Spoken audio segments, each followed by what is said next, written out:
everyone. Welcome back to another episode of Under 1,000 Pod. I'm your host, Gershon. This is GP Snakes. And you saw me playing on my phone. Yes, I was doing stuff. I was making sure that it went live when it was supposed to. And it's also a way I can make people moderators in the chat. So 1 second. Let me make sure I get to the video so I can make people moderators. There we go. Yes, Abigail? Yes? You're pretty? Oh, you're very pretty. That's my daughter. She's over there in the background. Sorry, guys.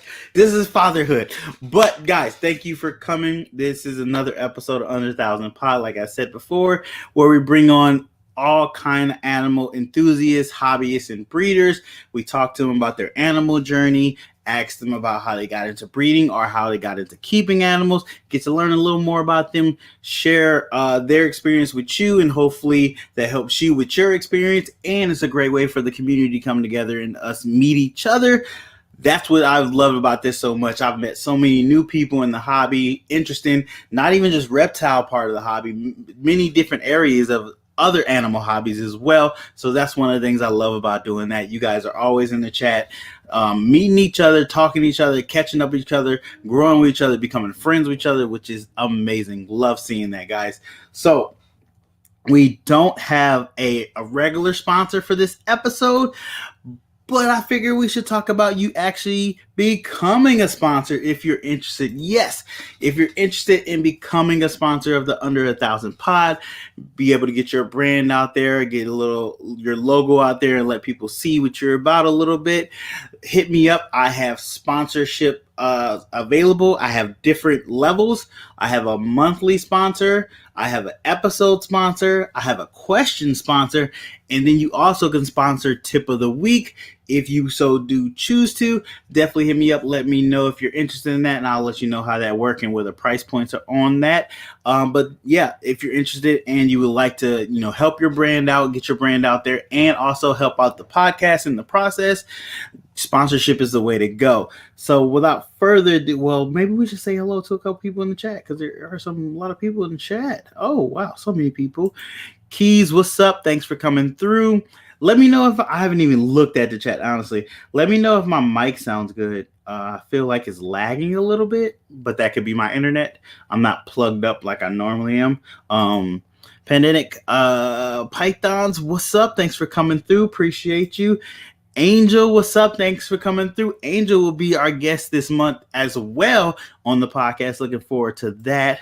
Jamie, what's up? Thanks for coming through. More Forge, what's up? Thanks for coming through. Rebecca, thanks for coming through. So we're going to say thank you to more people, but let's get to our main event. Let's bring on our guest. So without further ado, here is this week's guest. Just do your thing. Wake up, today's going to be a good day. Wake up, today's going to be a good day. Wake up, today's going to be a good day. Wake up. What's up? What's up? How are you doing? Oh, I had that up there when I did it. No, you're all good. This is how you know it's live, people. This is how you know it's live. All right. If you could, go ahead and introduce yourself to the people. Let them know what you keep and breed. Hey, everybody. Hey, Gershon. How you doing? Good. So my name's Tucker. I am Purple Ring Reptiles. I breed mainly green tree pythons and ball pythons.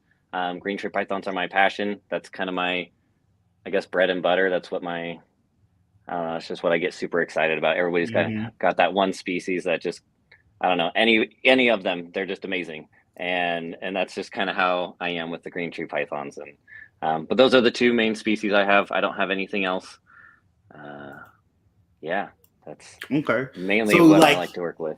So mainly green trees, and you dabble in ball pythons on the side. So you use both you have different setups of both because they have different requirements and everything. Also different ways to breed them too. So you're able to master both of them, which already we know green tree pythons are very difficult to breed successfully. Like successfully, it's difficult until you get the actual hand of it, and then it becomes a little easier, not greatly easier, but a little. But thank you for coming No, on. definitely.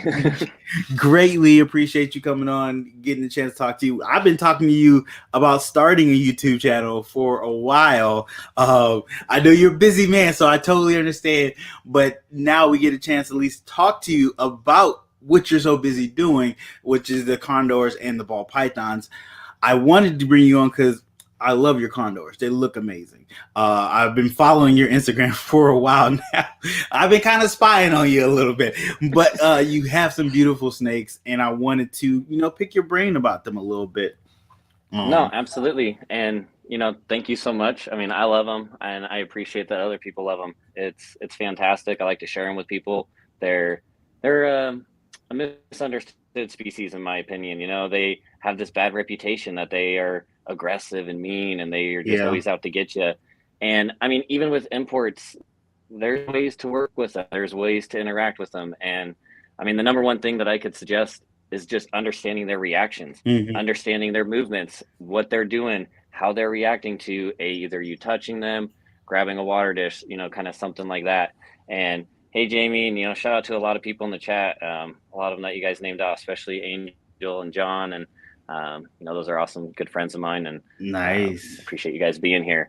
But no, it's fantastic, and I definitely haven't mastered them. I've been keeping them for a long time. I've definitely gone through some ups and downs with them. I've fought my battles with them. I got fortunate to get a clutch of them in 2021. Nice. And produced 13 babies off of 12 eggs. I hatched out twins in that clutch. Oh, and wow. It was phenomenal. They unfortunately didn't make it, and they did about 3 months, and then they both kind of crashed. So it was unfortunate. I did lose a few of them, but I was able to get, I think, about 9. I think 9 out of the 13, Okay. Maybe 8 out of the 13 ended up taking off and doing really good. And I think one of them ended up not making it after about 6 months. And so they kind of started doing okay, and then it just went a little bit downhill. But trying to make more, they're a headache to get established. Feeding babies is not very fun. It's, I guess, the least exciting part of all of it. And so you're excited to get eggs, you're excited to do all that stuff, and then as soon as something hatches, and then you're thinking about everything you got to do now just to keep this thing alive. It's insane. And it is people forget breeding them. Yes, that takes time, but getting them to eat is like the hardest part. Even with ball pythons, sometimes it's hard to get ball pythons to eat. They eventually get it a little easier. Green tree pythons, I can't imagine how difficult they are to get eating on a regular basis, especially fresh out the egg. And I mean that in the nicest way possible, because I love them, but they are stupid. They are just not very smart babies. And you get them going, and even at 6 months, everything's going well, then they just stop eating. And I had to do that. They just randomly stopped eating. They wouldn't eat for a month. And then I offered them a live pinky. They ate it. And then boom, they were back on frozen, and then haven't stopped since. They're weird species. After they shed, sometimes they regress as babies, and then they'll stop eating again. And then you're starting back to square one a little bit of scent feeding and tease feeding and kind of getting those reactions out of them. It's definitely not something that's super easy. Just getting the babies is awesome and exciting, and that's an establishment and an accomplishment as it is. But then getting them to eat and keep them eating, that's the battle that you're really after. And it's hard to even know when they're ready to go, because you think you got it, you think they got them, everything's going good, and then boom, they stop eating. Exactly. Or you sell it, and then it stops eating, and you're like, it's a species you have to really pay attention to. Even you can do everything the same every day, and 6 months in, something just changed for them. So you really have to be on top of husbandry, on top of knowing that animal, paying attention to little signs of that animal. So I can totally understand that. But we brought you on to ask you some questions, get to know a little more about you. So let's jump into a question. I'm actually going to put the question on the screen, and I'm going to go check on some food I got cooking for my kids. So go right ahead and answer the question, which I hid because I put a comment up. So first question is, oh wait, guys, go make sure you follow him on Instagram. His links are in the description down below. Are you on TikTok? I did make a TikTok. I had 4 videos. Am I echoing again? Is that me? Oh, I don't hear it. okay. Hopefully nobody else. I can hear it. So, Oh, I okay. made like 4 or 5 videos. 2 of them got like 160,000 views. But then I just stopped posting on it, and the next one's got like 4,000. And I should, now that I'm getting this whole reel thing figured out on Instagram. Okay, yeah, I should yeah, probably that start is a double challenge. It is posting a it. challenge. Reels are a challenge. So what was your first reptile? So while you answer that, I'm gonna check on this food. But go. I might have to repeat a little bit because I can't hear you. But let the people know what your first reptile was. This is a great All right. podcast. It wasn't I know anything you guys super exciting. exciting. All right. So, first reptile. So my first reptile was when I was about 8 years old. I got 2 green anoles from a pet store that was local to me. We're growing up, and not the craziest, most exciting first reptile. I don't know anybody that. I guess some of them start off with really cool stuff, but I wasn't that kid. I got 2 green anoles, and I thought they were the coolest things because they would go from green to brown, and I was fascinated by them. And they only made it maybe 6 months. And then I don't know what I did. I was 8 years old. I don't know what I did to accidentally not have them. But yeah, then after that, it was a couple more lizards. And then that's when it started trickling into the snake stuff. But yeah, green anoles were my very first reptile. Green anoles. Okay. Yeah. Those are so. You might have told people why that was your first reptile. So let me know, why was that your first reptile? They changed colors. It was like my cheap chameleon. As an 8-year-old kid, I was like, holy smokes, like chameleons are awesome. They change colors. I want something like that. And then I was Googling stuff or trying to figure out like what changes colors. I was reading a bunch of books, and green anoles. And I saw them in a pet store, and I was like, oh, what are those? Started looking them up, kind of figured out they changed colors. So I was like, okay, well, they were, I think, like $4 or $5 a piece at the pet store when I got them or something like that. And got 2 of them, and they would change from green to brown. And I thought that was just the coolest thing. And they only made it so long. It was kind of unfortunate. I feel terrible. I've learned so much, growing up. I've unfortunately lost That's the process. A lot of animals when I was a little kid figuring it out. Yeah, that's the process when you're little, learning animals and figuring out how to actually keep them alive, the things they need. In the process of you just over the enthusiasm of having it, now learning how to take care of it. And unfortunately, sometimes animals don't make it throughout that process, which sucks. But it does happen, unfortunately.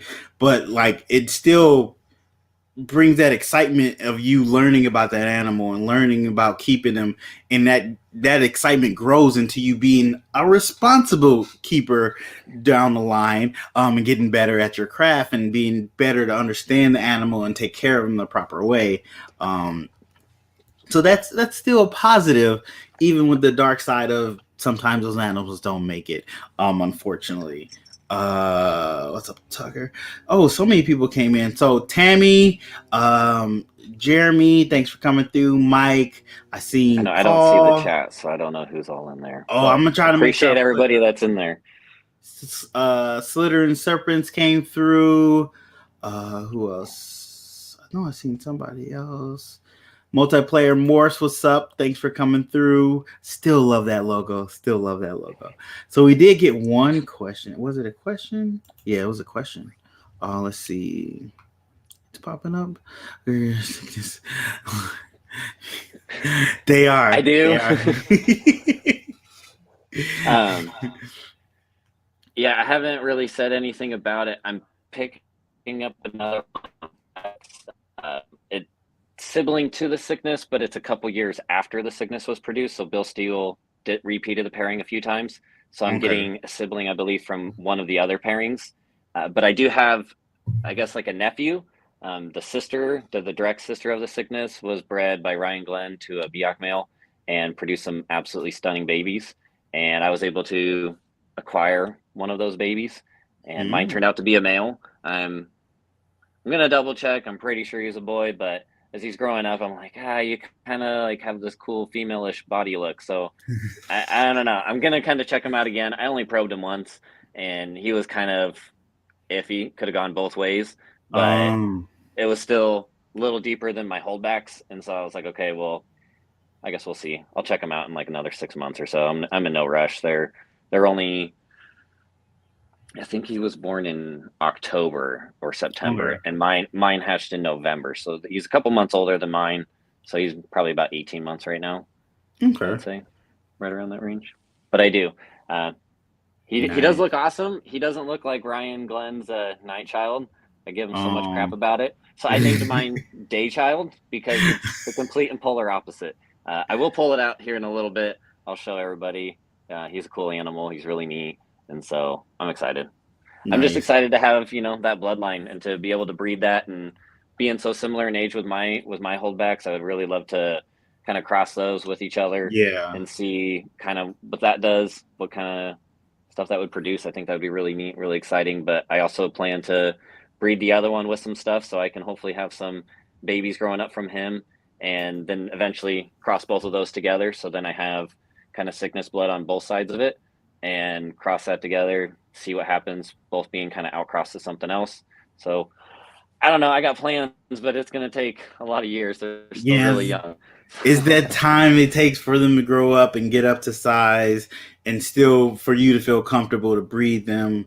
It is a longer process with green trees than it is with ball pythons. So there's a lot more patience in it. A lot more patience. So I had a question, but it just walked out my brain. So we're gonna just go to a different question. So what is your favorite locality? And so for people that might not know what that means, could you kind of explain what locality means in green trees? Mm-hmm. So locality is basically the breakdown of subspecies. So locality is an area of where it was collected, a region of where this subspecies lives. So they're all Morelia, but at the same time, they've been broken down. And I think just recently, a few years ago, there's a whole new chart out. I've looked at it a couple times just to kind of see what's been broken together in the Morelia pulcher, Morelia uterensis, Morelia viridis, and then I know there's another one. I think it's Morelia azuri or something like that. Really? And so those have been broken down, and so now there's localities that are broken down into that, and so that's I guess the more proper term for it. But the locality is, I guess, our way of explaining the difference. It's a Biak locality, collected in the Biak Island and those regions and stuff like that. So I guess I don't really even know a whole lot about locality.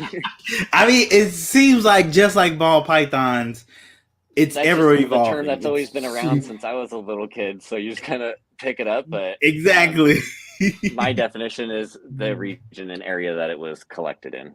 Okay, but it's still like changing. Locality. We're still finding subgroups of that locality now, so that's amazing. No, 100%. Oh, okay. So that's wow.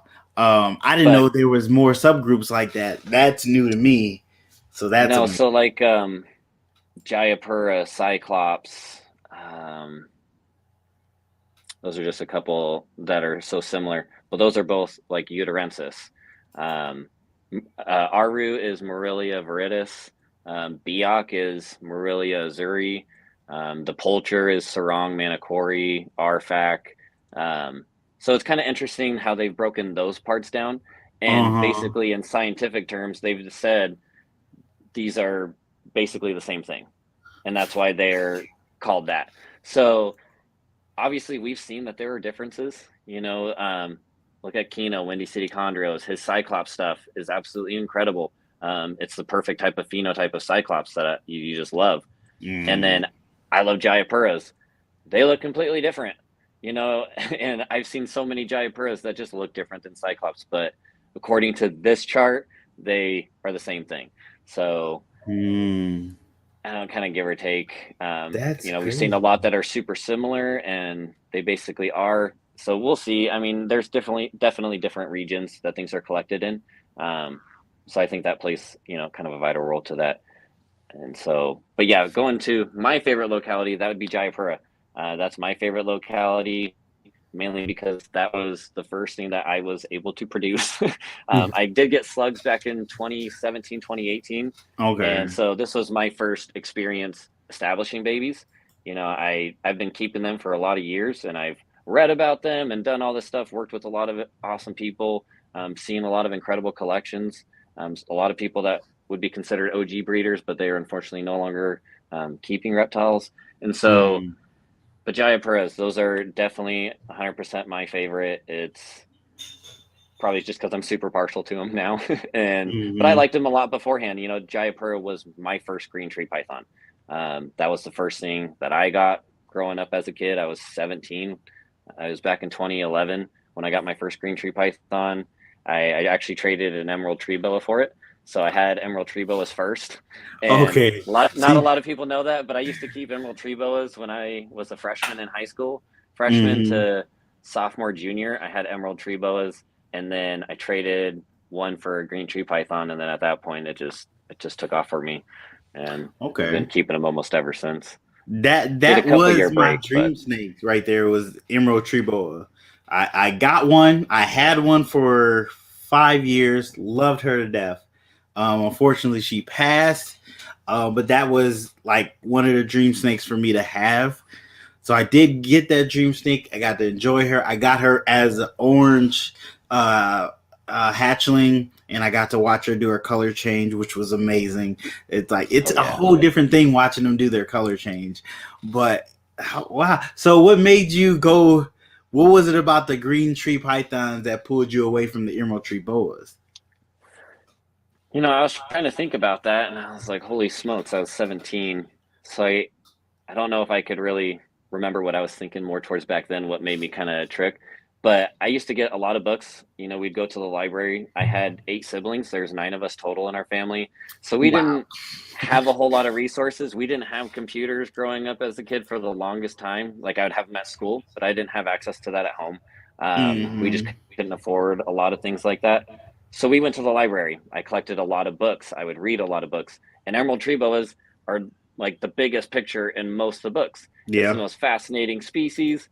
And so that's what I was immediately drawn to. And I would go online, figure out how much they would cost. Didn't really know much about them at the time, aside from what I was able to research a little bit at school. And I had a giant acrylic saltwater fish tank that was probably like 100 gallons. And I ordered 2 female emerald tree boas. And I put them both in this giant cage with a humidifier attached to it, these big, like 2-inch PVC perches. And I lost one female in like 11 days. But when she showed up, they were obviously imports. And I paid like $200 and something for them as imports. Yeah. I think they were like $225 a piece. And so I bought them. First one looked amazing, super big, healthy female. And the other one just looked really scrawny and tiny. And you can tell this thing obviously hadn't been eating. They were completely different in size. The other female did fantastic. She ate. I kept her for quite a while. And then I picked up a male. And then can't remember what I ended up with the female. I actually sold the female to my buddy Gary Weimer. He lives down, I think, in Florida or Georgia now. I sold it to him many years ago. He's actually bred her and produced babies with her. He's got her and one of her female babies. So it's kind of cool. I get to chat with him every once in a while, and it's kind of neat to see, an update like that. And I traded the male for a green tree python, and that's how I got my first one. And I just found a local guy that had a Jayapura green tree python on Craigslist. And I messaged him, said, how much do you want for it? And offered him a emerald tree boa in a trade to see if he would be interested. And he was. And so we swapped. We ended up becoming best friends. My buddy Nick, he it was down in Texas now. And yeah, That's we used to hang out all the time growing up, and he was just an awesome friend, and he had a lot of reptiles. And so it was fantastic to learn a lot from him growing up and getting to experience, big 18-foot retics. And, he had a lot of venomous reptiles at the time too. So experiencing a lot of cobras and vipers and different things, as an 18-year-old kid, it was a lot of fun. And that was, anytime I had free time out of work or anything like that, I would always be at his house. I'd be cleaning snakes or hanging out with him, and he'd See, always look get at that. something cool, and I'd trade with Snakes him and get bringing other cool friendships stuff. together. Yeah, that is That's it. great. Snakes are bringing people together. That is the beautiful thing. That's a beautiful Oh, thing. 100%. So I know you said you wanted to show off your favorite locality. Do you want to do that now? So go ahead. I'm gonna put you on Yeah, solo. I'm gonna go check some food too. So I'll be right back. You guys watch this beautiful snake.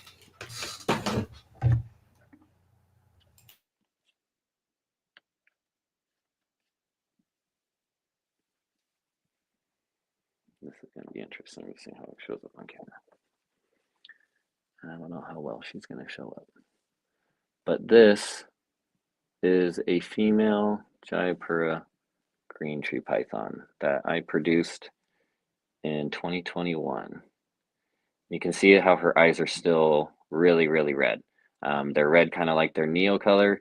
So that means she is not done changing. So she will still continue her outcross. She's in the middle of it right now. She used to be really, really bright yellow, and now she's just this really stunning green, and she's just got this dirty, I don't know, it's an interesting wash kind of along her dorsal, especially around her neck. But kind of cool thing. So as you can see, just an easy little coat hanger perch. I plan to upgrade them into a much bigger cage here pretty soon in the next couple months. And so their perches are going to get a lot cooler and a lot better. I'll post some pictures on my Instagram when that happens. But US captive bred green tree pythons are some of the absolute best. And you can kind of see she's not freaking out. She's just kind of seeing what's going on. They're a lot of fun. They're an amazing species. I recommend definitely starting with them. You'll deal with less of a headache. And yeah, I don't know. There's absolutely incredible. I wish my camera That was a little bit is better. beautiful. Definitely beautiful. So you also talked about you're gonna teach or let people see how to get them off a perch, which Yes. first of all, I give you kudos to handling them at night. That's one of the biggest rules people always say: don't handle green trees at night because they're in hunt mode. Do you have anything to talk about that issue, or does that happen to you often? 100%. So I do have a couple adults that I don't care what time it is at night. I won't mess with them. I have a female that's just, excuse my language, but she's batshit crazy. And any movement, anything at all, she's after it. So there's a few of them. Regardless, like during the day, I can take her perch out. Sweetheart, super amazing. Most of them, though, as long as you can remove them from their cage, if removable perches are your number one key to everything. If you don't have removable perches, you're fighting an uphill battle with that immediately. And so having those options, being able to just pull the perch out immediately, they're out of the cage, they're out of their own environment, they're somewhere new, they don't know what's going on. And so at that point, it turns into curiosity. And then it's super easy to handle them. You can work with them. They more just want to see kind of what's going on. And then the proper way to approach them is always below them. You never want to kind of go above. Then, you're immediately a predator at that point. Sorry, but easiest thing is just right below them. And you just kind of stick your thumbs a little bit in between their coils. And then you just gently lift them off. And she'll start to unravel. And then once you get to the tail, I always set the perch in my lap. And I take my other hand and I just tickle her tail a little bit. And then she'll let go here in a couple seconds. You never want to pull on their tails, even as adults. It's just not something that you should ever do. I always just say to tickle them. I keep getting messed up on the camera, so I'm super sorry. I keep thinking I'm this way, but it's opposite. And so I'm still kind of getting it figured out. But, super awesome species, super friendly, easy to work with. She's not showing any signs of aggression. Just want to kind of straighten you out a little bit. Yeah, she's so sweet. She's so sweet. Wow. You know, there's a few adults that I could do this with, but I do have some pairs together right now that I'm kind of playing around with, so I won't really mess with them. Understandable. Understandable.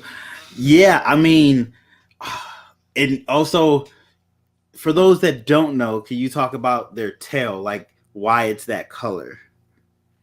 Oh yeah. So green tree python tails are a bunch of different colors. This one is more black and blue.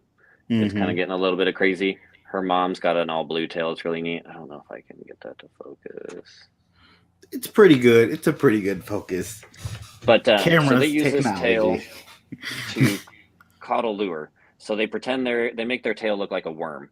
So they'll sit there, drop their tail down as a neo. Even adults will do it, and they wiggle their tail back and forth, and they'll just kind of. I'm not gonna wiggle her tail, but she'll do it sometimes. But yeah, they wiggle their tail back and forth to make it look like a worm, and it attracts rodents. It attracts lizards. You know, attracts things that are going to want to eat it. And so that's kind of like their hunting mechanism. You know, there's one of those cool rattlesnakes that has a spider that looks like a spider on her tail. You know, attracts birds and other things. So it's just kind of one of those mechanisms for hunting and to, you know, surviving and having food and doing those things. So it's one of those awesome attributes that you get to watch in captivity too, when you have them and you bug them late at night and you start messing with them a little bit and their tails just go crazy and they're just flipping it back and forth. It's hilarious. It's one of the funniest things to see. It's also one of the most cool and fascinating things to see. They're just really neat. It is. I remember when I first saw my green tree actually wiggle his tail to try to lure the rat that I was feeding him with. It was I just sat there and watched it, and you can just see him in the process of hunting. It was so cool. But yeah, that is a very unique thing they have. Their tails are usually black and something black. I've seen one that was a little bit like black and maroon, which really look cool. Some are yellow.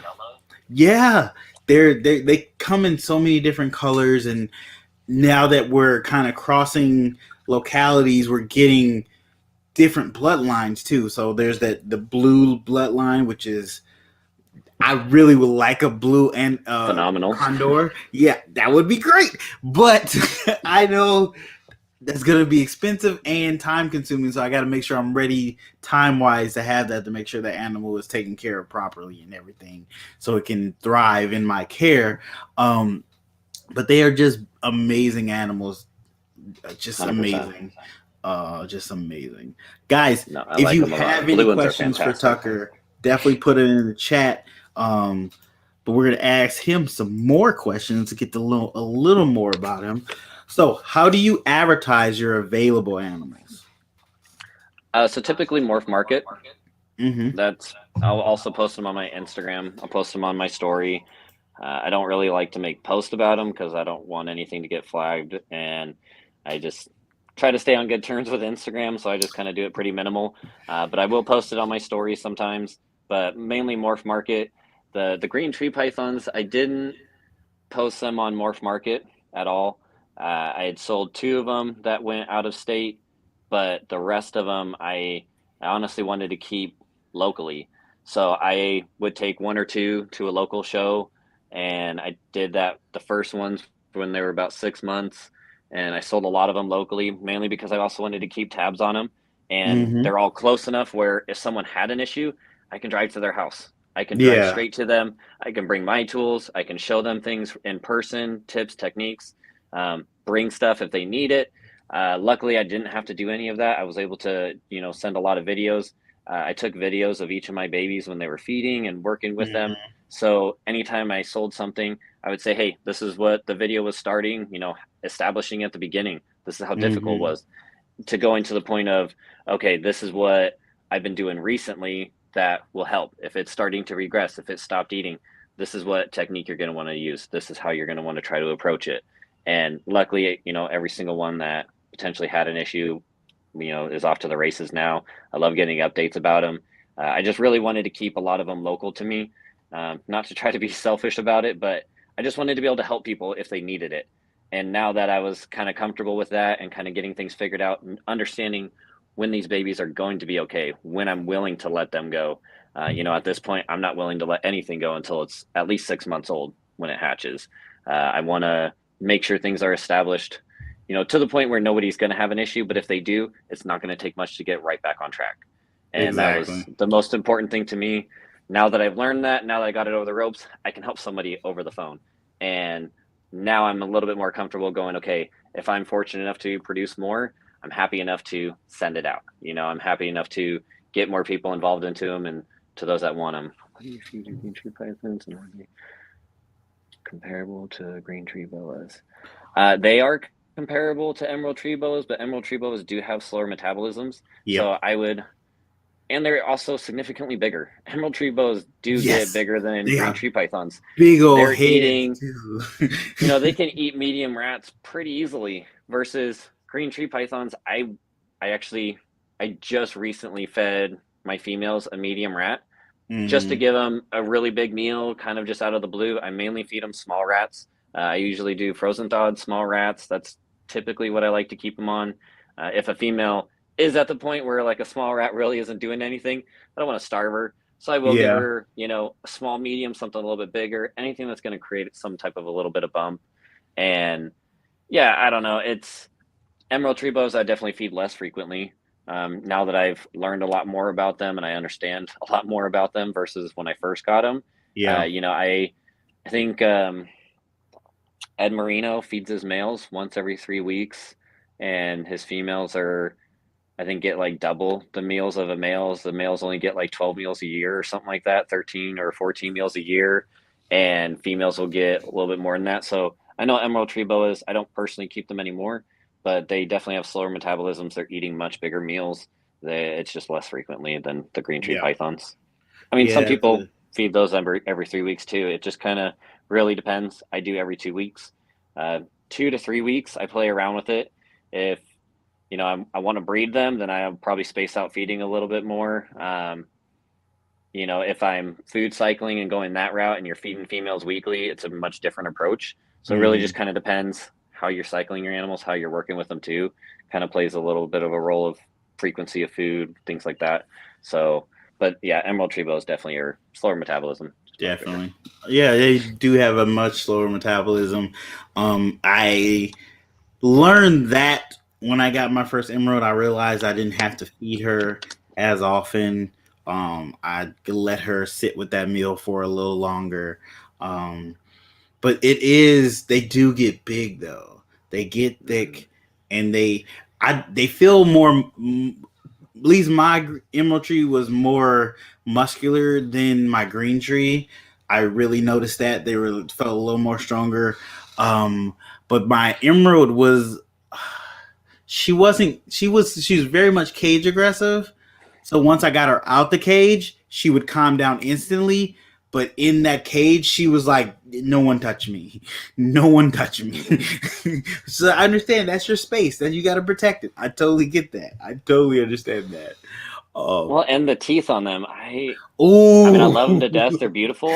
I've been bit by them before, and when I was younger, I never want to do it again. I'd be happy. I can go the rest of my life and not get bit by an emerald. I'm cool with that. I've been bit by retics. I can go the rest of my life and not get bit by an adult retic. I'm cool with that. I experienced it. I'm good. It was all fun and games, and then I'm cool now. That bite definitely is not great. I got bit by mine twice, and the first time it surprised me more than hurt me.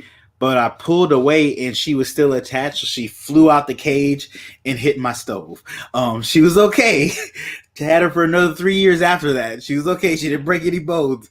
But it just startled me because I wasn't expecting it. And she wasn't expecting me to jerk away. That's why she flew with me. Those fangs are big. You definitely don't want to mess with that. So, guys, before we go on to the next question, it is time for Tip of the Week. Tip of the Week is when I put a post on my Instagram, Facebook, and my YouTube. And under that post, all you have to do is put a tip for life, reptile, YouTube, anything, whatever your tip you want to put down, and whichever tip gets the most likes will get shown on the next Under 1,000 podcast, and that person will get a shout out on whichever platform they put that tip on. So without further ado, guys, I gotta find the button. Oh, I gotta find button. See, this is how you know this is live. I'll find the buttons. Here we go. Tip of the week. Oh, I gotta take that off too. This week's tip of the week comes from Ricky Bobby. He says, "Don't save her. She don't want to be saved." Funny tip. Great song lyric. Let's relate it to life and reptiles. Sometimes you want to share information with people and they're not open to that information, unfortunately. Don't let that stop you from sharing information and helping people. Sometimes people just don't necessarily want your help, even when they might need it. But don't be mean about it and keep sharing. Go check out Ricky Bobby on his Instagram. And thanks for that tip. And that has been this week's.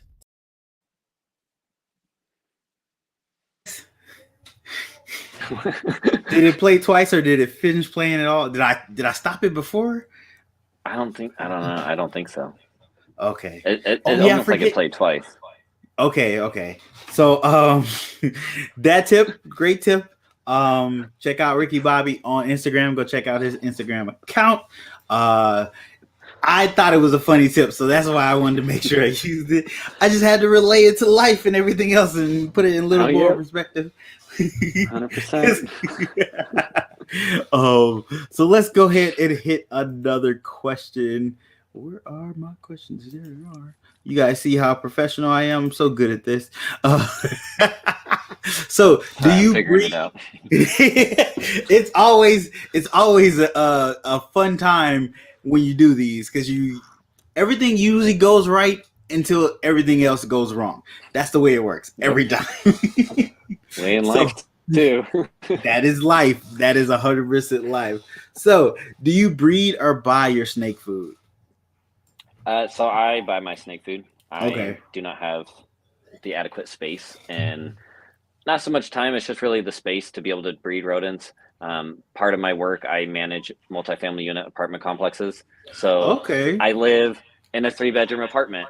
You know, I'm able to have what I have because my boss loves me, and I'm grateful that she is willing to let me do all this stuff. And so, but you know, shout out to my buddy Dylan, D's Balls and Exotics. He produces the rodents that I like to buy, and he's local to me. He's one of my good buddies. He's basically my brother, and yeah, he breeds rodents, so I buy my rodents mainly from him.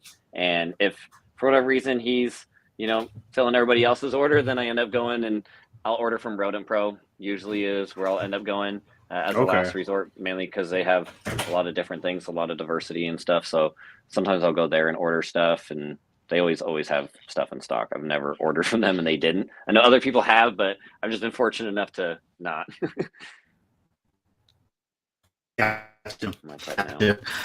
So yeah, it cut out a little bit. It might be my signal because I'm getting a little bar. And there, so that is the positiveness of online lives. So it'll buffer itself in a second probably. So guys, stay with us. Stick with us. Speaking of which, while you're sticking with us, make sure you go hit that like button.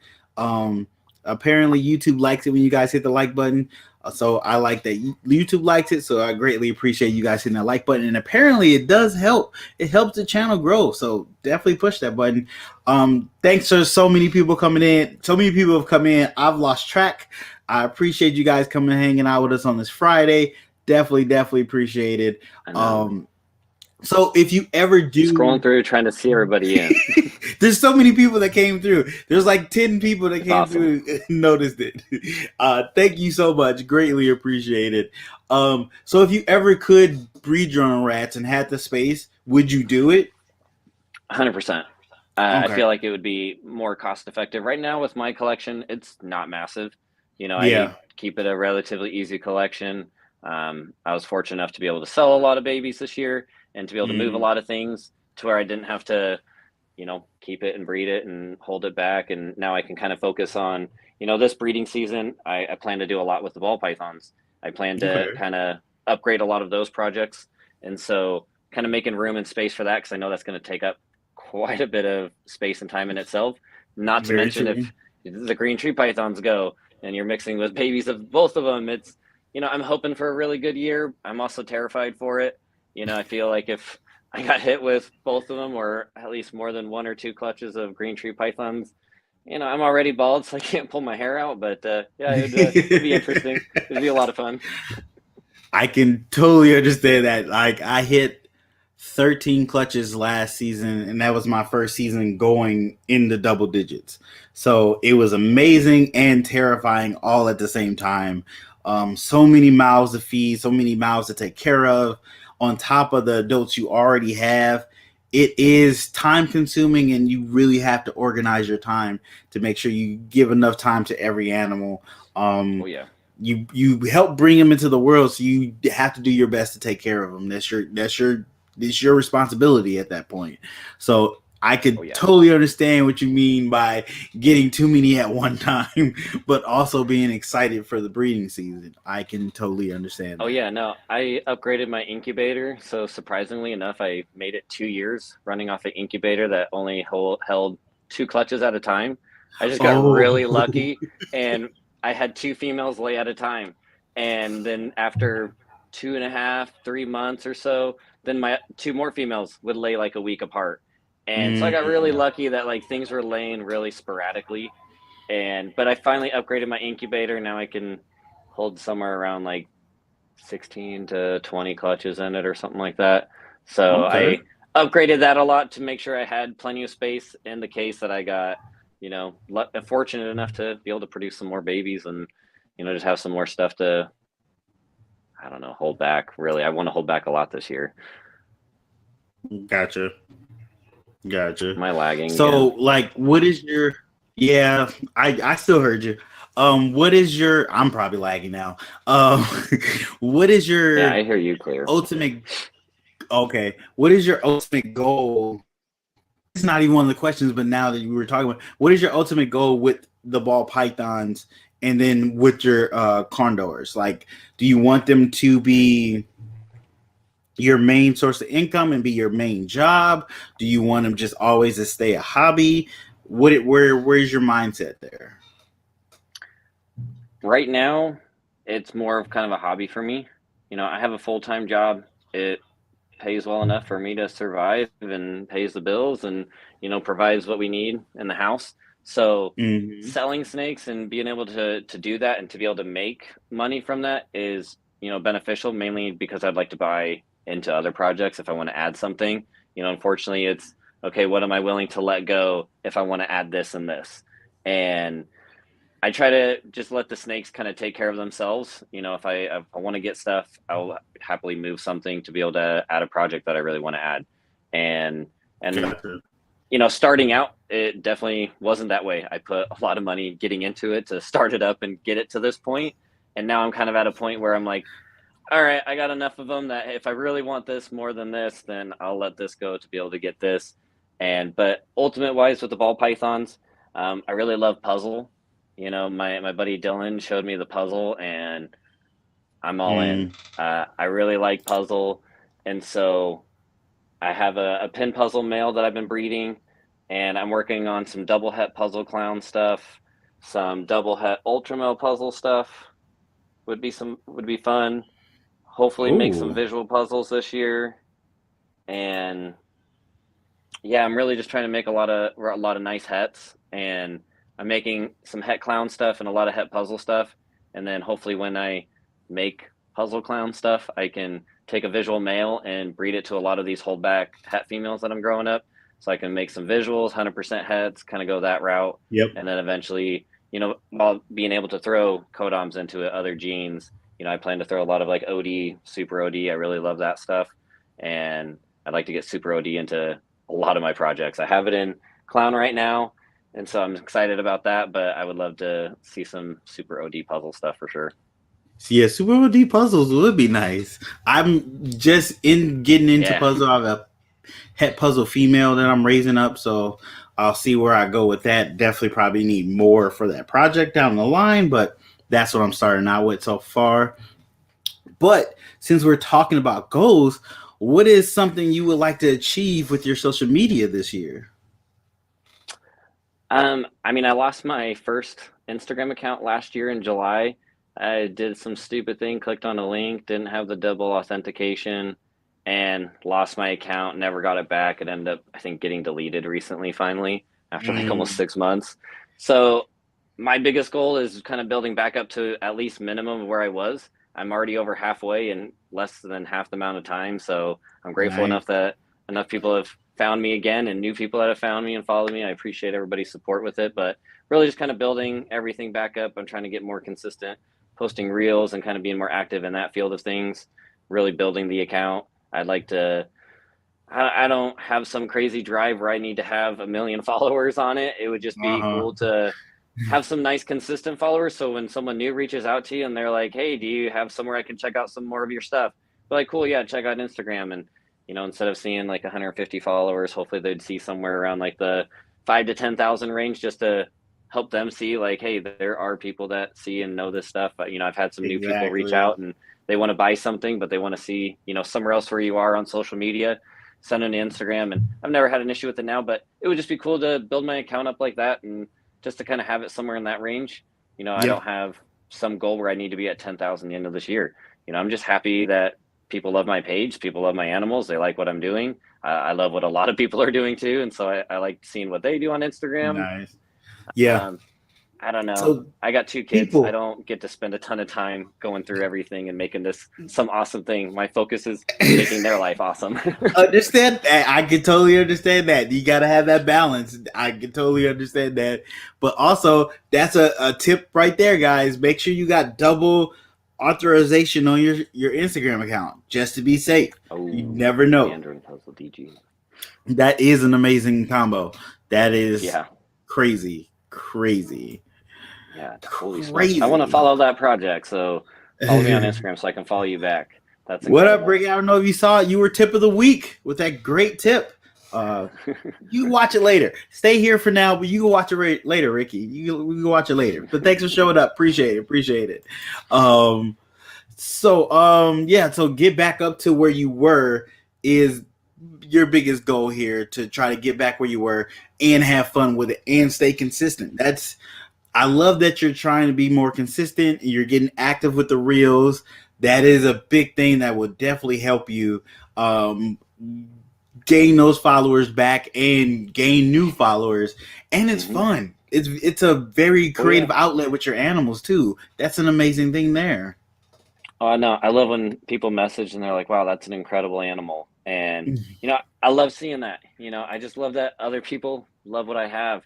And, it makes me feel good. I enjoy that people like it. Nice. I don't need it. I don't, thrive for it. It's something that, I need my Instagram account to be crazy, but it's just one of those, it's like being complimented on your YouTube page and Exactly. being able to kind of get that reinforcement that the effort I'm putting in is being noticed. People do appreciate it. I appreciate that people appreciate it. It definitely makes me feel a lot better and makes me enjoy more what I do. And Nice. so thanks to everybody that's followed me and supported me and has reached out, because I love it. It's greatly appreciated. Nice. So people, make sure you definitely follow him down below in the description. His Instagram is there. His morph market as well. If you don't have any. I don't green have trees anything available. Yeah. You No, I don't only have have anything. 2 ball You have a pythons waiting left. list? Do you have a waiting list for No. green trees? So you could be the first person on his waiting list. So there you go. That's a reason to go to that morph market. So, but he would like you to be local, so he can go hang out with you while you look at the snake. Look, I will drive across the country with my little feeding tongs and some, chick down and whatever. I will drive to your house to make sure this Neo survives for you. But aside from that, I don't like to keep waiting lists, mainly because I wait so long in establishing my babies. I want, minimum of 6 months. I like to see that they're consistent for multiple months, multiple sheds, that they're doing okay. I don't really like to send anything out prior to that. So waiting list, people get really antsy. They want to get something really bad. I like to just wait and know, okay, I know these 4 are comfortable. I can post these 4. They're going to be good. They're going to thrive. That's what I'm after. So, Stefan, I'm not in my normal room. I'm in my bedroom, actually. the wife had to go do something, so I had to be upstairs with the kids, and the show still must go on. So we're in a different room. So that's why the background is looking like that. Jessica, what's up? Thanks for coming through. Having two small children and established baby green tree is as fun as playing leapfrog with unicorns. I can totally understand that. Not to mention that, so I got my clutch to hatch in November 2021, and I had a job change in February of 2022. So they were only 3.5 months ish old, and I had to move, and it was about an hour away. We were only out there for 3 weeks, and then the job changed again, and I had to move 30 minutes away from there, more towards back home, or where we originally were. So we moved twice in the span of less than a month, and then we were there for 6 months, and we just moved again back in October. So last year was probably one of my least favorite years because I moved 3 times. 2 of those moves I was trying to establish all these baby Neos, and it was awful because anytime you move them, there's a whole new room, whole new environment, whole new everything that they have to adjust to.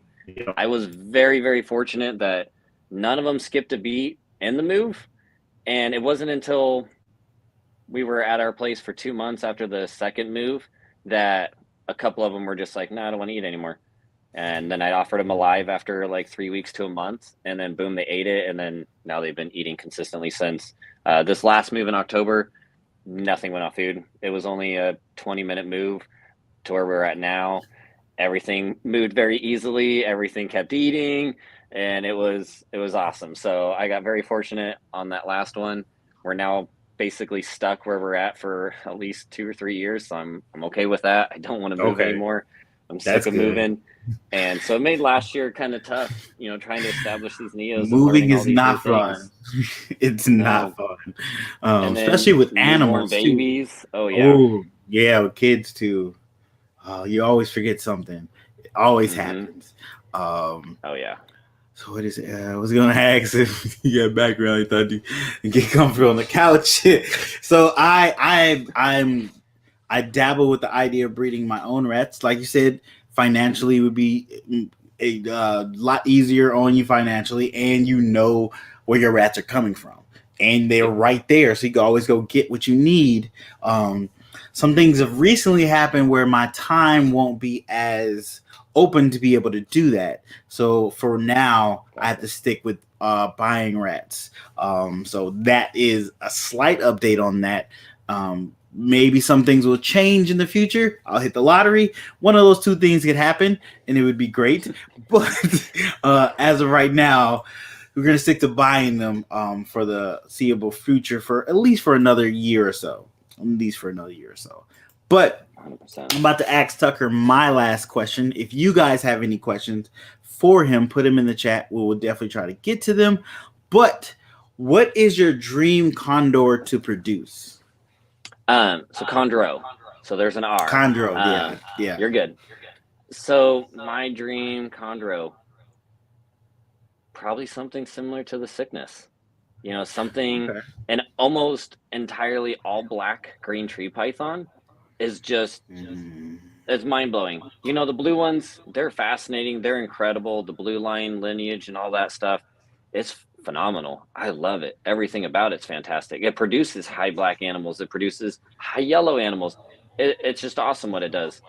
But to create, shout out to Bill Stiegel on that one. To be able to create something like that and to hit the lottery of producing this absolutely phenomenal, like 80-something% all black green tree python, that would probably be my dream. And that's more of why I have animals from that bloodline, is because I would like to cross and be like, come on, let me roll the dice and get as lucky as Bill and make some really cool high black green tree python. That would be phenomenal. That would be a really cool dream, would be to hatch something like that and to be, I made that. Yeah. Okay. Yeah. I can definitely see why you would be excited for that. Wow. So when so like you said, they're most of like 80% black. There hasn't been that many made yet. So is there different like speckles in them? Is it different, like reds, or they're blues, or is it just one set color as of right now? So a lot of with green tree pythons, they really change for a lot of their life. They're not done at 2 years. There's so many animals that are 5, 6, 7 years old that start gaining a little bit of white. They'll get some white scales that pop up, or they'll gain a little bit of yellow scales that kind of pop up on that. Um, Okay. it's really interesting with them because you just really never know what you're going to end up with. For the Mm-hmm. most part, you can kind of figure it out. I think the sickness, it changed fairly quickly. He went most predominantly black, and then over time started adding, some green and blue scales and some mixture of things where he turned out to be this incredible animal. And so with those, I mean, the blue line produces a lot of high black animals. I wouldn't say, I think like 05188 from Rico Walder, that was a blue line animal that had a lot of black. I believe Mm-hmm. Socrates has an animal that is very similar to what 05188 kind of looked like, with just a lot of black, really beautiful animals. So with those kind of phenotypes, you're really just kind of rolling the dice and you're getting something. I think the first original, like almost like really high black, was from Greg Maxwell, something with the October, I want to Oh. say. I could be completely off and be forgetting something else, but I know October was one of those animals that I believe was really high black. And then he also produced animals that were also high black, where there's like Joe Black, um, or no, it was, I'm going to get my names all mixed up because I haven't looked at old lineage on green tree pythons in a super long time. I Understandable. usually, like, if I have them, I'm all about it and I'm really into it, but it's been a long time since I've looked at a lot of the charts. But I know a lot of those phenotypes, it's just kind of really something incredible and something special that pops up. Bill Stiegel is working on producing that again with those sickness babies, breeding them Mm-hmm. to stuff, and, be able to produce things and hopefully intensify and create, similar animals to like that. So I don't know. It's just kind of one of those things, you get really, really lucky. You're definitely going to probably True. produce more of like the high black and the high blue stuff with those lineages, buying animals Yeah. with those pedigrees, breeding them with other animals with those pedigrees. And then at that point, you have opportunities to produce so many different things. It's incredible what, designer green tree pythons can produce. The colors, Mm-hmm. the patterns, everything about them, it's just wicked. And so to be able to produce things like that, that's always a dream. That's always a goal. I think almost any chondro keeper, any chondro breeder, their goal is to produce some cool, phenomenal animal. Some of them are really after producing, more similar phenotypes, like the natural, Ryan Young, for example, with Arus and with Jayapuras and, Cyclops, things like that. He breeds those animals for wild phenotypes, what they look like more kind of in the Exactly. wild. The high white Arus that, you see are imported, line breeding, those kind of things. There are people that are super passionate about that. But Yeah. I think every part of us, no matter what side you're after, you see something like that, an incredible animal that's really high black, high blue, high yellow, a mixture of all of them. You're going, that's amazing. I would happily Yep. own that. Yep. Anybody that says no is probably lying. That's another thing I like, that you have guys that try to keep it, I won't say pure, but try to keep it as close to the wild one as the ones in the wild, the ones they're breeding. They're trying to get as close to that lineage and that kind of pattern, that look, that design of them. But then you have these other guys that are going custom and trying to just give you splashes of color you weren't expecting to see on a snake. And that keeps both sides growing and building the industry itself, because you never know where it's going to go. Like, they each keep pulling from each other. Like, I see Mm-hmm. all that white you got over there. What are you using? What animals you getting to do that? I might need to dabble in that bloodline and kind of mix it in and see if I can work the whites on mine up a little bit. And it's that, I don't know if the Condor world, are you guys, do you guys do a lot of sharing information? And because I know some reptile communities were a lot like, hey, you better figure it out, I'm not going to tell you.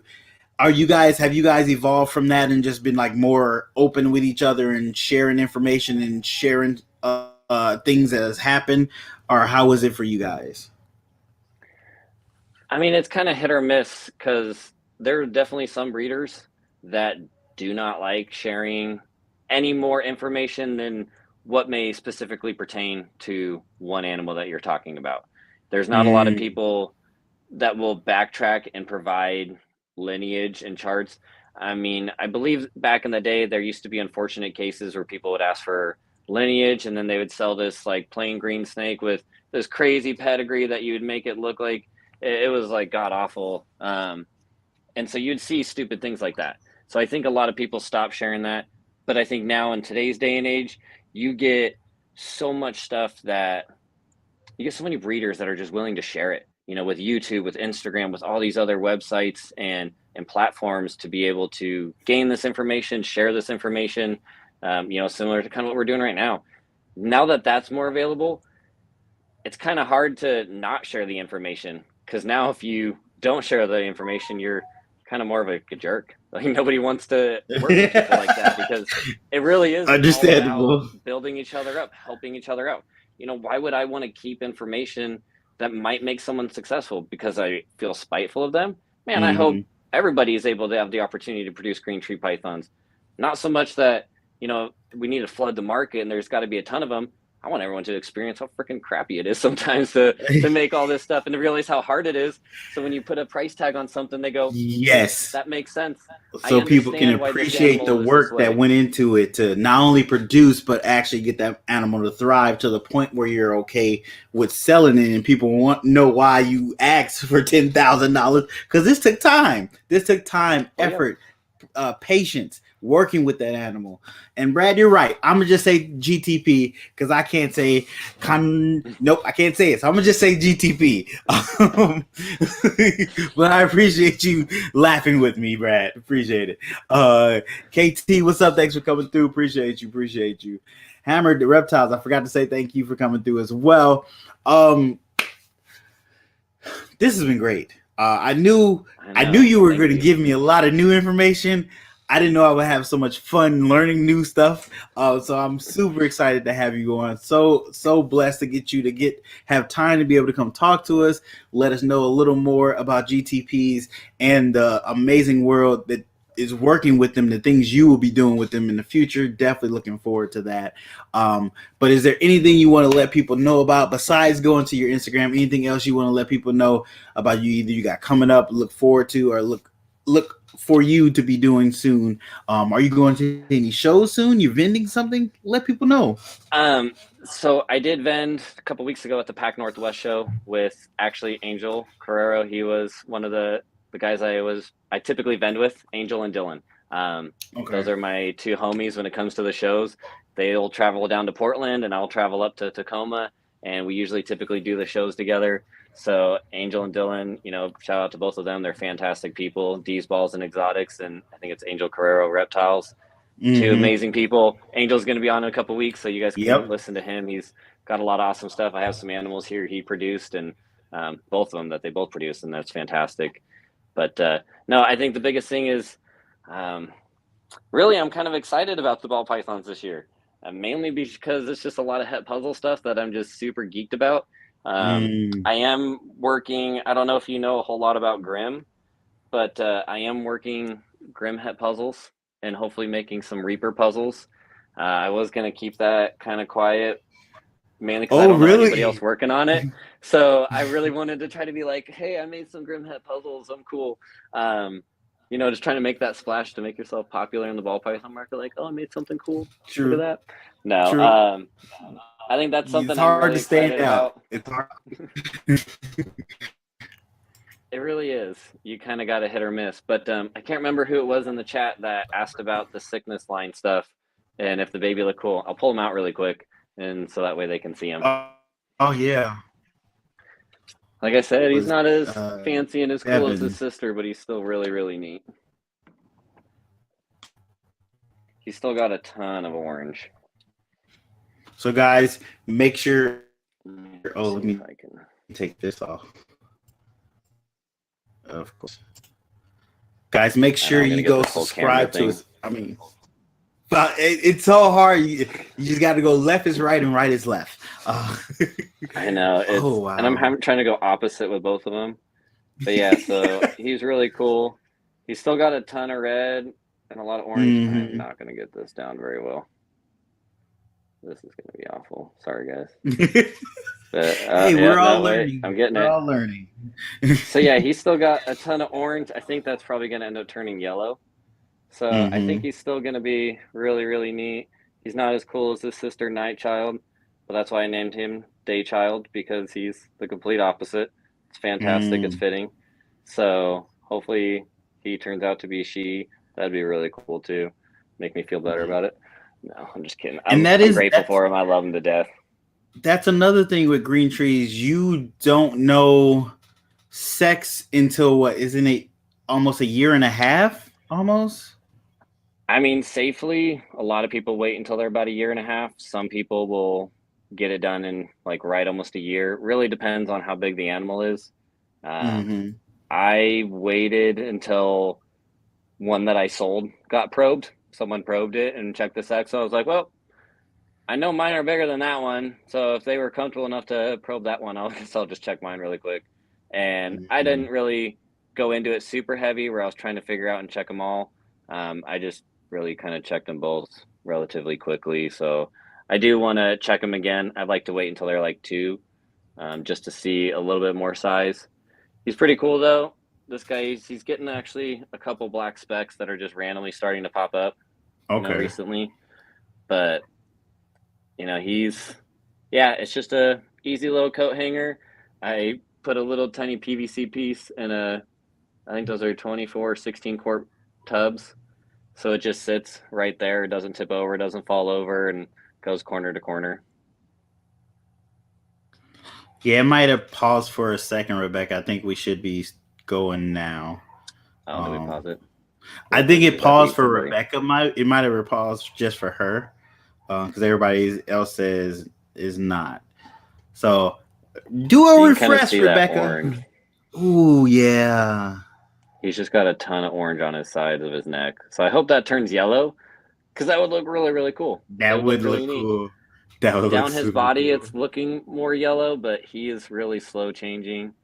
But yeah, I don't know where it went. He's got one little black dot, and it's pretty definitive, and I love it. I don't even remember where it went on him. He's moving around. When he perches up, I can see it a lot easier.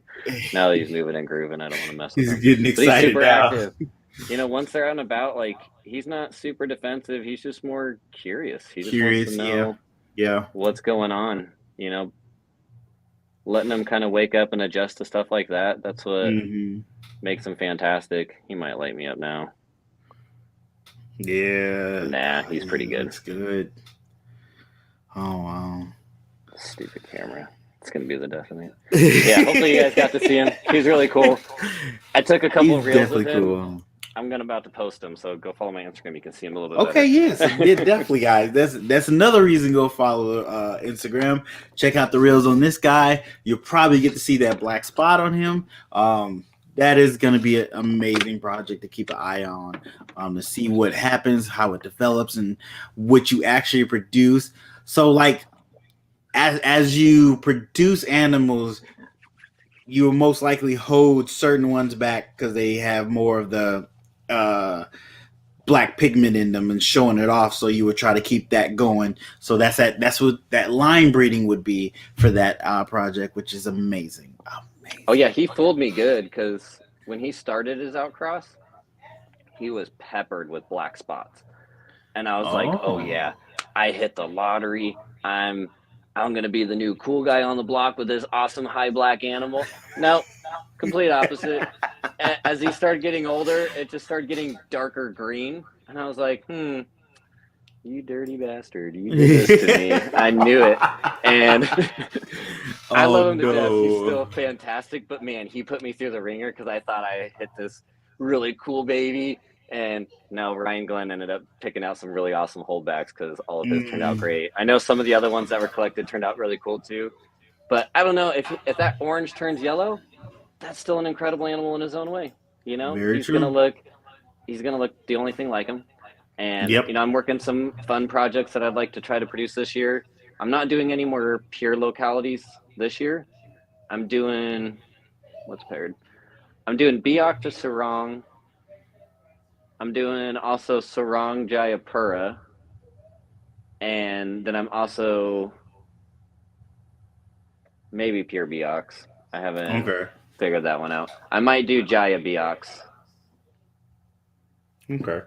Yeah, just kind of playing around with a couple things. I wanted to do some pure stuff, but I don't know. I really want some more designer stuff. So I kind of want to mix and match a couple things, so that way when I'm producing and breeding with other stuff, I can have a little bit of mixture in it already.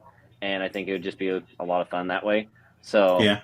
that's kind of the direction I'm going with it. Is I love the localities, I love the pure stuff and the lines that people are doing, but I want to make something crazy. And that is Hey, you gotta keep doing what makes you passionate about working with those animals and making something crazy. That's your passion. I mean, putting in all that effort and work, like, oh man, I wanted to.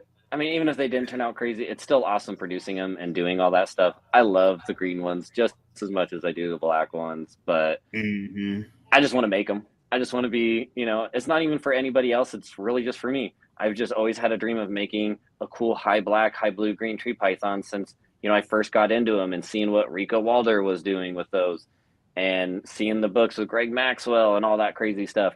I wanted to make that. I'll take a Red Sarong Jaya. They're actually yellows. I don't have, it won't be a Red Sarong Jaya. That, I mean, actually I could. He started thinking, well, maybe. It's actually not it's a possibility. I could work that. I'll let you know, Chuck. I'll definitely let you know. I could do it, but that's actually not a bad idea. See, you got the wheels turning right there. He's like, oh, well, why am I not doing that would make some really cool stuff. You know, that I love Sarong and I love Jayas, and mixing them together is, you know, that'd be awesome. I'd like that. Okay. Good idea, Chuck. Thank you. Look at this. This is how we bring the magic. Ideas bouncing off each other and just making amazing connections. That's what it's all about, guys. It sounds awesome in your head, but then you actually try to do it, and then they're like, no, I don't want to breed. Yeah, that is the hard part. We're still working with animals. We got to work on so much, and then just put them together. Yeah, you still work with animals, so you gotta come unfortunately. You gotta make sure they're comfortable and they want to do what you kind of want them to do. So it is what it is. I can totally understand. I got a couple males that are not locking with the girls I'm putting them with, and I'm like, hey, you're producing sperm plugs. What's going on? Stop playing. I get it's your first year. She's a little bigger than you. Just, you know, whisper some sweet nothings in her ear. You can make this happen. Stop playing. Exactly. Just a little bit of time, and they get rocking and rolling. I was nervous with mine. A lot of mine were virgins this year, but I got really lucky. I got some that are already off food, so hopefully see some ovulations coming up here in the next, hopefully by the end of this month. None of the green tree pythons, they hate me right now. But, you know, with all the moving and adjusting, I'm not really doing anything too crazy. I would like for them to settle in a lot more. You know, granted, they're still all in the same cages that I've been keeping them in. But now that they've been adjusting to this room, I'm adjusting to this room. I'm learning and understanding how the flow of it goes with the temperatures, the winter, this fall, all that stuff. Now that I'm kind of getting all that figured out, a lot of my stuff likes to breed in the summer. My green tree pythons love to breed in the summer. I couldn't tell you why. During the fall, even the last like 2 years that I've tried breeding in the fall, I don't really get a lot of great activity. I just don't see a whole lot. But during the summertime where I'm at, complete night and day difference. Man, my female ovulated in August, and it was like 90. It was like 101 that day. Really? So my snake room ambient temperature, it was fascinating because early July we got hit with like 117 degree weather in Oregon. It was record breaking. It's insane. You know, that doesn't happen here in the Pacific Northwest. But she started breeding a week after that happened. And we stayed really hot. So my snake room, ambient temperature wise, was more than 85 consistently. It would go from like 85 to 88 during the day. And then I would sit out there with the fan and I would have doors open and I would be cooling it down to, like 72. But then it would quickly warm back up. So it was really hard for me that summer fighting those temperatures with how hot it got. And it terrified me. I thought my snakes were going to freak out. Man, every single one of them loved it. They were enjoying these like random heat spikes. My female started breeding and building like crazy during it. Like she ovulated when the room was like 88. It was really warm compared to what most people are doing right now with their females are ovulating at cooler temperatures and stuff like that. Nope. Mine was building. She loved it. She wasn't perching loose. She just sat on the quote unquote cool side. Most of my heat panels shut off at 84 anyways. So they were just running ambient room temperatures. And so, yeah, she was just building. I was feeding her weekly and she just kept going and going and going. And she laid 12 perfect eggs, no slugs and no issues at all. She did fantastic. Even breeding wise, they were breeding in warmer temperatures. So it's the complete opposite of what you see people doing right now, where they're breeding in 72, 73 degrees. No, my animals here, they breed as it gets warmer. So during the summertime, my sarong female in particular, she loves to breed in May. May to June, she loves to breed. My Jayapura female, she loves to breed around July and August. And it's just kind of weird seeing those animals doing those kind of things. Exactly. What was your male fertility rate? Well, I only did 2 pairings that year or that summer. And I thought one female was building. So I paired a male with her. They started breeding like crazy. And then I was like, wait, this other male's going kind of crazy now. So I thought they were both smelling this female. But I just threw one male in with this other girl because I was like, well, she's breeding a lot. Maybe she'll smell her and she'll start wanting to breed. And the pair that bred like crazy didn't go. But the pairing that did go, they locked 4 times total that I witnessed. But I caught them locked up at 10 o'clock, 11 o'clock at night, go to bed, wake up the following day. They're still locked up at 8, 9 o'clock in the morning, going to work. And then they're still locked up almost up until 1 in the afternoon, my time. Those 4 locks, very similar in time length. They were over 12 hours. It was insane. I never seen anything lock like that before until one of the ball pythons did something similar. And I was like, geez, but only 4 times. My other pair, man, they locked like 15 to 20 times. It was insane. I just left them together for 2 months. Every 2-3 days, boom, the male would be back at her. And he would just keep locking her up. And I was like, man, that's the pairing that's going to do it. Nope. It was the other one that ended up doing it. So I was like, all right, well, that was interesting. That was fun. And, the fact that they bred in the certain temperatures that they bred in, and I got, 100%, the eggs were all fantastic. They all incubated great. They all hatched, all 13 babies hatched. One of them hatched with a kink neck, and that was the only one that was bad right off the bat. And then the twins, they were just so tiny. A normal green tree python is super tiny. Now imagine 2 snakes in one of those eggs. They are, I mean, I have a picture of one wrapped around my pinky and it's just like barely, it's phenomenal seeing how tiny they are. Yeah. And then trying to work with that and feed that and, hey, this baby's going to live. Yeah, that was a pain in the butt. I tried really hard, but they just didn't do it. So are you planning to keep breeding in the summer or see if your girls want to breed and your males want to breed in the summer? Because that's clearly out of the norm of what we always thought it's supposed to be. Because there's not a lot of people doing that. But clearly it worked for you. Like it worked to the point that they were like, hey, just so you know, we're trying to do something, so put us together. Like they had to tell you that we wanted to do this. So clearly that's what the animals want. So have you seen more of that behavior in any other your younger females as they're getting bigger start to try to get into breed mode during summer or warmer times? I haven't really tried any of like the younger stuff growing up.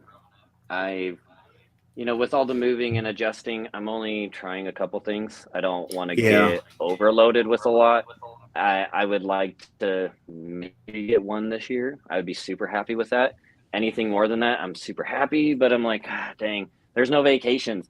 You're not leaving for a whole week Very and doing all true. this stuff. I mean, some people can, but I get too much anxiety. I can't leave on vacation. So Yeah. I was grateful that we didn't have any eggs last year, mainly with all the moving and adjusting. Personally, I think my stuff will breed better in the summer because that's going to be, it's going to adjust to the move. It's going to adjust to everything, the room a lot better. Mhm. I am curious to kind of see how it'll go. It's very interesting that my animals, my ball pythons, man, they don't care what time of year it is. They'll freaking breed. And I started pairing shortly after we moved. Once we moved to the new room, I was like, all right, I'm going to toss males in with females and, Mhm. get things rolling.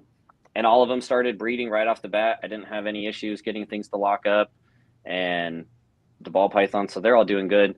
But yeah, the green tree pythons, I'm anticipating more in the summer, but I don't do any temp drops when with Mhm. the green tree pythons. I food cycle them, so I typically food cycle more in the spring, and I don't know how well they'll do this year. They've been eating and doing great. None of them skipped a beat with the move. I'd like for them to adjust a little bit more, but I do Yeah. know they're comfortable. They're all thriving. They're doing fantastic right now.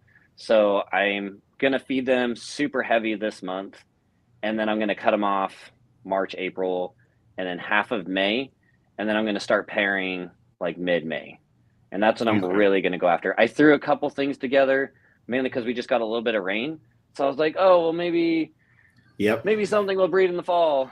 Nope, Yep. they still don't. And my Oh, males just are like, hey, get me out.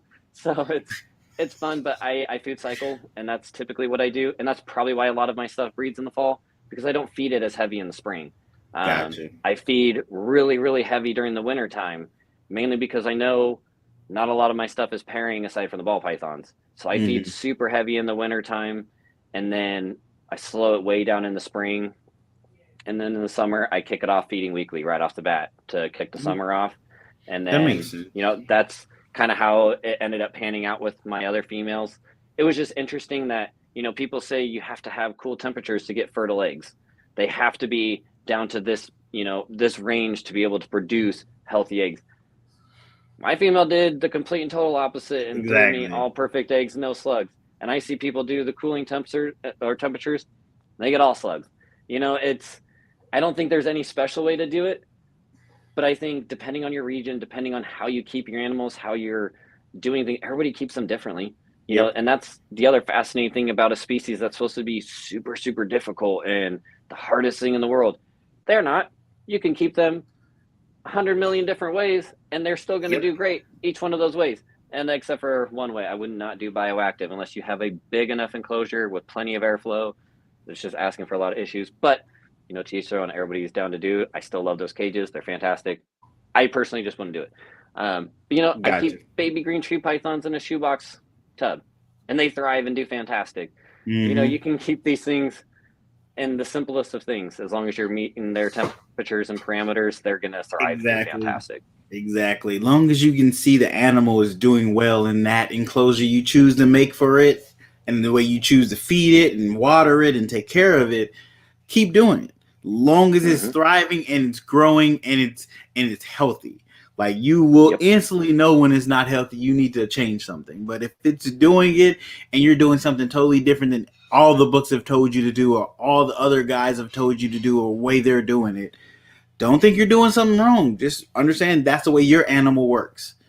There are Mm-hmm. people forget they're just like us. They're individuals. You have to take the time to learn your animal, learn what they want, learn what they need, not what we think they need, what they actually need.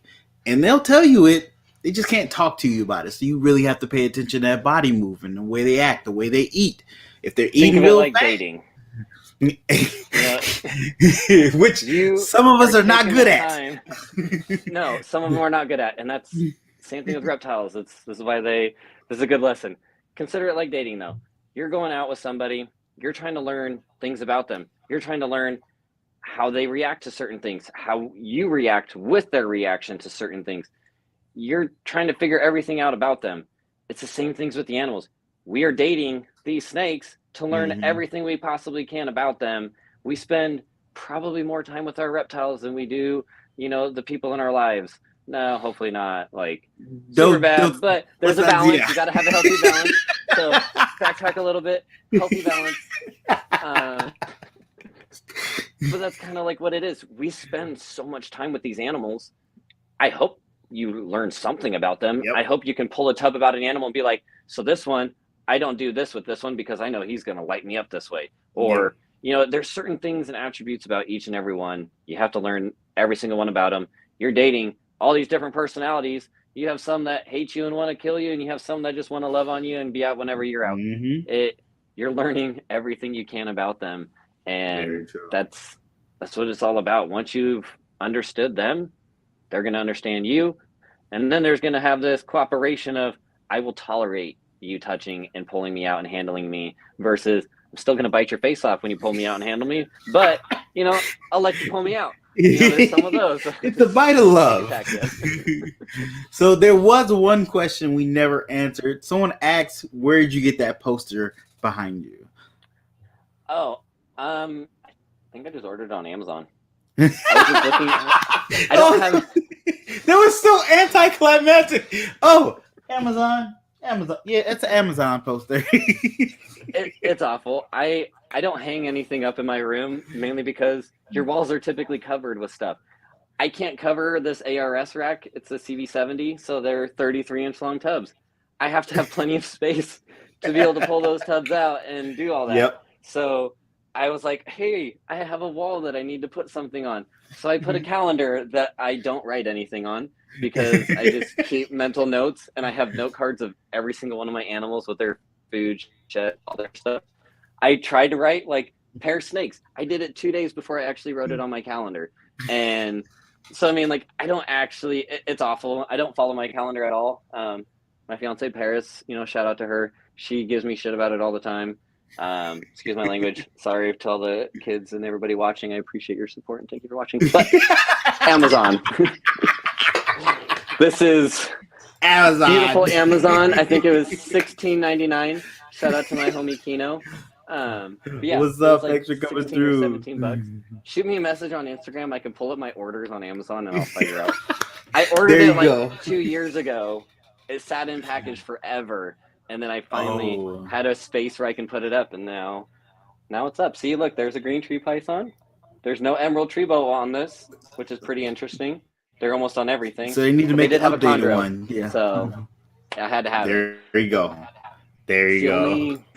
All right, guys. In my room. Oh, hey, if you're gonna decorate, Amazon is where you go. But guys, super thanks cheap. for coming by. Appreciate you hanging out with us.